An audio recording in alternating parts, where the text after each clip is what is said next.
ভারতের প্রধানমন্ত্রী নরেন্দ্র মোদীর নেতৃত্বাধীন সরকার একটি বিতর্কিত বিল পাশ করেছে, যা মুসলিমদের দানকৃত ধর্মীয় সম্পত্তি ওয়াকফ সম্পর্কিত আইন পরিবর্তন করছে।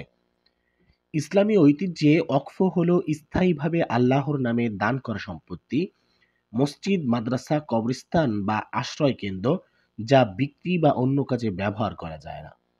সরকারি হিসেবে ভারতে 8,72,000-এর বেশি ওয়াকফ সম্পত্তি রয়েছে, যার পরিমাণ প্রায় 9,40,000 একর জমি, আনুমানিক মূল্য প্রায় $14 মিলিয়ন।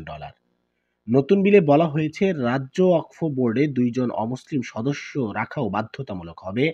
পাশাপাশি সরকার পাবে ওয়াকফ সম্পত্তির মালিকানা যাচাই ও ব্যবস্থাপনায় হস্তক্ষেপের ক্ষমতা। এ নিয়ে শুরু হয়েছে তীব্র বিতর্ক। तो मैं गांधी की तरह इस कानून को फाड़ता हूं। ये अनकॉन्स्टिट्यूशनल है सर। इस देश में झगड़े पैदा करने का काम बीजेपी करना चाहती है।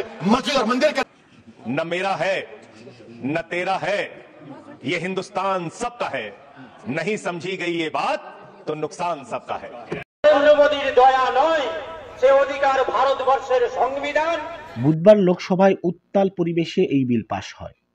288 জন পক্ষে, 232 জন বিপক্ষে ভোট দেন। সংগঠনগুলো আশঙ্কা করছে, এতে বহু মসজিদ, দরগা, কবরস্থান দখলের ঝুঁকিতে পড়বে। বিলটি এখন রাজ্যসভায় পাঠানো হয়েছে। এই বিল শুধু জমি নয়, প্রশ্ন তুলছে ধর্ম, অধিকার ও ভারতীয় গণতন্ত্রের ভবিষ্যৎ নিয়েও।